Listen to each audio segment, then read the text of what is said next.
श्री सोमनाथ ज्योतिर्लिंग पौराणिक कथा।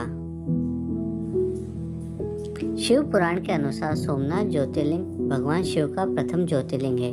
पुराणों में सोमनाथ ज्योतिर्लिंग की स्थापना से संबंधित कथा इस प्रकार है। जब प्रजापति दक्ष ने अपनी सभी 27 पुत्रियों का विवाह चंद्रमा के साथ कर दिया तो वे बहुत प्रसन्न हुए।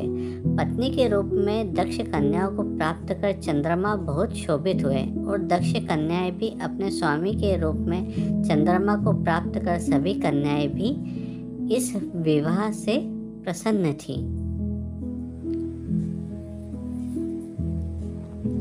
चंद्रमा की उन 27 पत्नियों में से रोहिणी उन्हें सबसे ज्यादा प्रिय थी, जिसको वे विशेष आदर तथा प्रेम करते थे।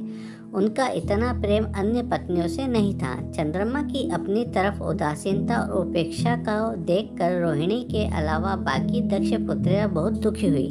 वे सभी अपने पिता दक्ष के शरण में गई और उनसे अपने कष्टों का वर्णन किया। अपनी पुत्रियों की व्यथा और चंद्रमा के दुर्व्यवहार को सुनकर दक्ष भी बड़े दुखी हुए।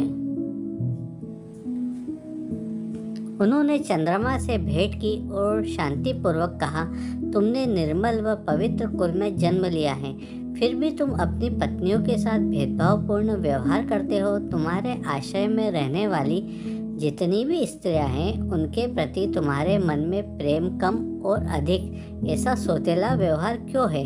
तुम किसी को अधिक प्यार करते हो और किसी को कम प्यार देते हो, ऐसा क्यों करते हो? अब तक जो व्यवहार किया है वह ठीक है, फिर अब आगे ऐसा व्यवहार तुम्हें नहीं करना चाहिए।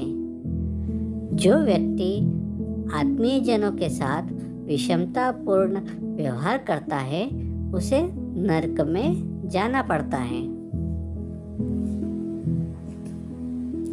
इस प्रकार प्रजापति दक्ष ने अपने दामाद चंद्रमा को प्रेम पूर्वक समझाया और चंद्रमा में सुधार हो जाएगा ऐसा सोच प्रजापति दक्ष वापस लौट आए।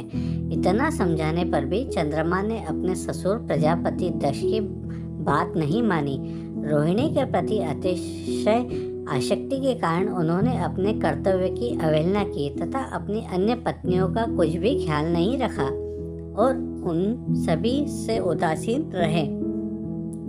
दोबारा समाचार प्राप्त कर प्रजापति दक्ष बड़े दुखी हुए। वे पुनः चंद्रमा के पास आकर उन्हें उत्तम नीति के द्वारा समझाने लगे। दक्ष ने चंद्रमा से न्यायोचित बर्ताव करने की प्रार्थना की। बार बार आग्रह करने पर भी चंद्रमा ने अवहेलना पूर्वक जब दक्ष की बात नहीं मानी तब उन्होंने चंद्रमा को श्राप दे दिया। दक्ष ने कहा कि मेरे आग्रह करने पर भी तुमने मेरी अवज्ञा की है, इसलिए तुम्हें क्षय रोग हो जाए। दक्ष द्वारा श्राप देने के साथ ही क्षण भर में चंद्रमा क्षय रोग से ग्रसित हो गए। उनके क्षीण होते ही सर्वत्र हाहाकार मच गया। सभी देवगण तथा ऋषिगण भी चिंतित हो गए। परेशान चंद्रमा ने अपनी अस्वस्थता तथा उनके कारणों की सूचना इंद्र आदि देवताओं तथा ऋषियों को दी। उसके बाद उनकी सहायता के लिए इंद्र आदि देवता तथा वशिष्ठ आदि ऋषिगण ब्रह्मा जी की शरण में गए। ब्रह्मा जी ने उनसे कहा कि जो घटना हो गई उसे तो भुगतना ही है, क्योंकि दक्ष ने निश्चय को पलटा नहीं जा सकता। इसके बाद ब्रह्मा जी ने उन देवताओं को एक उत्तम उपाय बताया। ब्रह्मा जी ने कहा कि चंद्रमा देवताओं के साथ कल्याण कारक शुभ प्रभास क्षेत्र में चले जाएं। वहाँ पर विधि पूर्वक शुभ मृत्युंजय मंत्र का अनुष्ठान करते हुए श्रद्धा पूर्वक भगवान शिव की आराधना करें। अपने सामने शिवलिंग की स्थापना करके प्रतिदिन कठिन तपस्या करें। इनकी आराधना और तपस्या से जब भगवान भोलेनाथ प्रसन्न हो जाएंगे तो वे इन्हें क्षय रोग से मुक्त कर देंगे। पितामह ब्रह्मा जी की आज्ञा को स्वीकार कर देवताओं और ऋषियों के संरक्षण में चंद्रमा देवमंडल सहित प्रभास क्षेत्र में पहुंच गए। देवमंडल सहित चंद्रदेव ने महामृत्युंजय भगवान की अर्चना वंदना की और अनुष्ठान प्रारंभ किया।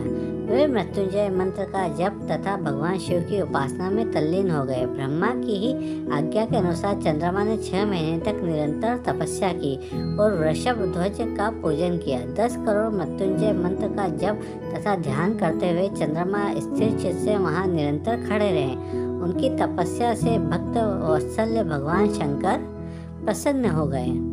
उन्होंने चंद्रमा से कहा, इन चंद्रदेव तुम्हारा कल्याण हो।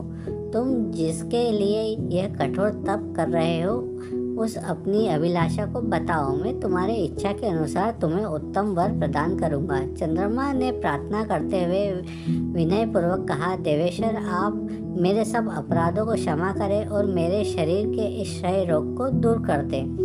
भगवान शिव ने तपस्या से प्रसन्न होकर चंद्रदेव से वर मांगने के लिए कहा। इस पर चंद्रदेव ने वर मांगा कि भगवान आप मुझे इस श्राप से मुक्त कर दीजिए और मेरे सारे अपराध क्षमा कर दीजिए। इस श्राप को पूरी से समाप्त करना भगवान शिव के लिए संभव नहीं था, अतः मध्य का मार्ग निकाला गया। चंद्रदेव, तुम्हारी कला प्रतिदिन एक पक्ष में क्षीण हुआ करेगी, जबकि दूसरे पक्ष में प्रतिदिन वह निरंतर बढ़ती रहेगी। इस प्रकार तुम स्वस्थ और लोक सम्मान में योग्य हो जाओगे। भगवान शिव का कृपा रूपी प्रसाद प्राप्त कर चंद्रदेव बहुत प्रसन्न हुए। उन्होंने भक्ति भावपूर्वक शंकर की स्तुति की। ऐसी स्थिति में निराकार शिव उनकी दृढ़ शक्ति को देखकर साकार लिंग रूप में प्रकट हुए और संसार में सोमनाथ ज्योतिर्लिंग के नाम से प्रसिद्ध हुए।